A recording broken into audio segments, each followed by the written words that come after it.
Hi hello welcome to hash tag you. నా పేరు జకీర్.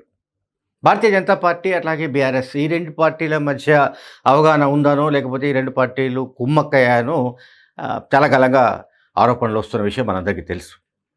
అయితే హైదరాబాద్ సెంట్రల్ యూనివర్సిటీకి సంబంధించిన ఎపిసోడ్లో బీఆర్ఎస్ వర్కింగ్ ప్రెసిడెంట్ కేటీఆర్ పైన బీజేపీ ఎంపీ రఘునందనరావు పెద్ద ఎత్తున విరుచుకుపడ్డారు. నంగరాజి కబుర్లు మానివేయాలని కూడా ఆయన అన్నాడు. ఆయన చాలా విషయాలు కూడా ఆయన గుర్తు చేశారు. ఎవరు? ఎంపీ రఘునందనరావు. అని చెప్పింది ఏంటంటే, యూనివర్సిటీస్లో భూములు ఏవైతే అంటే యూనివర్సిటీలో భూములకు సంబంధించి గతంలో కేసీఆర్ మాట్లాడింది ఏమిటి, యూనివర్సిటీల భూములలో ఆ భూములను సేకరించి అంటే ఆ భూములను తీసుకొని డబుల్ బెడ్రూమ్ నిర్మించాలని కూడా గతంలో ఉన్న కేసీఆర్ ప్రభుత్వం ప్రయత్నించింది. అయితే ఆ విషయాలన్నీ ఇప్పుడు మాట్లాడవలసిన అవసరం వస్తుందంటూ ఆయన చెప్పుకొచ్చారు. అంటే ఇదంతా ఫేక్ అని ఆయన అన్నాడు. అంటే ఎవరు? కేసీఆర్ కానీ కేటీఆర్ కానీ వాళ్ళు గవర్నమెంట్లో ఉన్నప్పుడు మాట్లాడిన దానికి చేసిన దానికి అట్లనే ఇప్పుడు మాట్లాడుతున్న దానికి ఎక్కడ పొంతన లేదని ఆయన ఎత్తి చూపాడు. అంటే రఘునందనరావు కేటీఆర్ పైన చాలా విమర్శలు చేశాడు. ఇటువంటివి గతంలో కూడా చేశాడు, ఇప్పుడు చేశాడు. ఆయనను అంటే యువరాజు అని సంబోధించడం సాధారణంగా మనందరికీ తెలుసు. కేటీఆర్ యువరాజు అంటే కేసీఆర్ రాజు అని మనం అర్థం చేసుకోవాలి. ప్రజలు కూడా అట్లనే అర్థం చేసుకున్నారు. 10 ఏళ్ల పాటు ప్రజలు కేసీఆర్ని ఒక రాజులాగా కొలిచారా లేక రాజులాగా ఆయన గౌరవించారా అనేది పక్కన పెడితే, ఆ ప్రశ్నను పక్కన పెడితే కేసీఆర్ కూడా రాజులాగానే ప్రవర్తించాడన్నది తెలంగాణ ప్రజలు గమనించారు.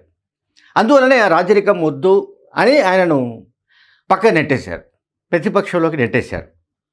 ఇప్పుడు మళ్ళీ యువరాజు అనే పేరుతో ఈ రకమైన ఒక ప్రచారం జరుగుతోంది. అంటే కేటీఆర్ యువరాజు అనే బిరుదుతో ఆయన ఎప్పుడు కూడా అంటే కేటీఆర్ తాను రాజరికం మనిషిని కాదనో, తాను రాజుకు పుట్టలేదనో, తాను ఒక సామాన్య రైతు బిడ్డను అంటే కేసీఆర్ రైతు అని చెప్పుకుంటాడు ఆయన. కాబట్టి కేసీఆర్ లాంటి రైతు కడుపున పుట్టినందుకు నేను గర్విస్తున్నాను, కనుక నన్ను ఎప్పుడు యువరాజు అని పిలవకూడదని కేటీఆర్ ఎప్పుడు ప్రకటించిన దాఖలాలు లేవు. ఎప్పుడు కూడా ఆ విషయం మాట్లాడే దాఖలాలు కూడా మనకు కనిపించావు. అందువల్లనే రఘునందనరావు కేటీఆర్ను యువరాజుగా సంబోధిస్తూ మాట్లాడాడు. ఆయన ఢిల్లీలో ప్రెస్ మీట్లో మాట్లాడుతూ ఆయన ఈ కామెంట్స్ అని చేశాడు.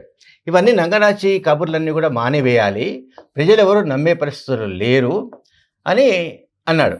రఘునందనరావు కేటీఆర్ను పట్టుకొని, నువ్వు నంగనాచి కబుర్లు మాట్లాడడం నిలిపివేయాలి, ఇవన్నీ ఎవరు నమ్మే పరిస్థితులు లేరు, జనాలకు వాస్తవం ఏమిటో తెలుసు, కేసీఆర్ హయాంలో యూనివర్సిటీలలో 100 ఎకరాలు ఎందుకని ఆయన మాట్లాడడం, అసెంబ్లీలో నువ్వు మాట్లాడడం అంటే కేటీఆర్ అసెంబ్లీలో ఆయన కూడా మాట్లాడాడు, భూముల గురించి ఇతర అభివృద్ధి వ్యవహారాల గురించి మాట్లాడిన విషయాలను కూడా ప్రస్తావిస్తూ ఇక్కడైనా సరే ఇటువంటి ఈ మాటలను కట్టిపెట్టాలని కూడా రఘునందనరావు కేటీఆర్ను కోరారు.